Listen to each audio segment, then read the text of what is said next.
Today, we're going to delve into one of the most enigmatic and, frankly, bizarre visions in any ancient text.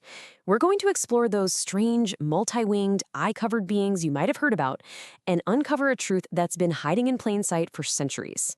For thousands of years, descriptions like this one from the Prophet Ezekiel have just baffled people.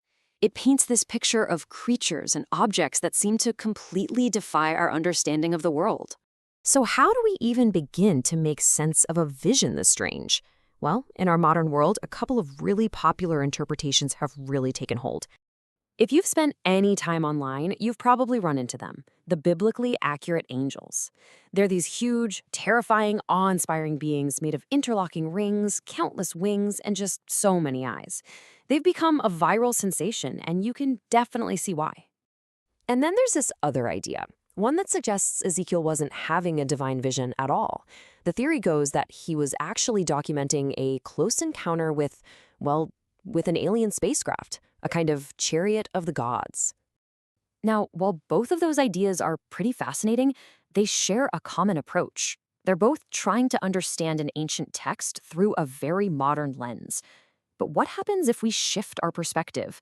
What if the key to unlocking this whole thing isn't about aliens or memes, but is actually hidden deep in Ezekiel's own world?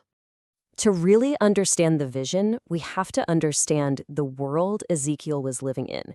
The absolute key here is the Babylonian context. You see, Ezekiel was a prophet living in exile in Babylon, right around the 6th century BC. He wasn't in some empty void. He was living inside a powerful, ancient culture, surrounded every day by the sights, sounds, and ideas of Mesopotamia. And that Babylonian world was filled with things like hybrid creatures, powerful storm gods, and most importantly, a deep, profound fascination with the stars. The constellations were literally the gods of night. So, what if Ezekiel's vision wasn't about some strange monster, but about the cosmos itself? Let's start breaking this down piece by piece. The first puzzle we need to solve are those 4 living creatures, each one having 4 different faces. So he describes seeing the faces of a man, a lion, an ox, and an eagle. Now, that might sound like a really strange, random combination of animals, but for anyone living in ancient Mesopotamia, steeped in their astronomical traditions, this was anything but random. These figures had a very specific and very important meaning. And this is where it gets really interesting. As you can see here, each of those 4 faces corresponds perfectly to one of the 4 cardinal constellations in the Babylonian zodiac.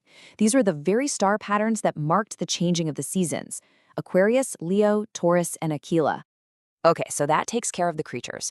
Let's move to the next piece of this puzzle, those infamous wheels intersecting a wheel. The Babylonians viewed the zodiac as a great wheel in the heavens. It was the path that everything seemed to travel along.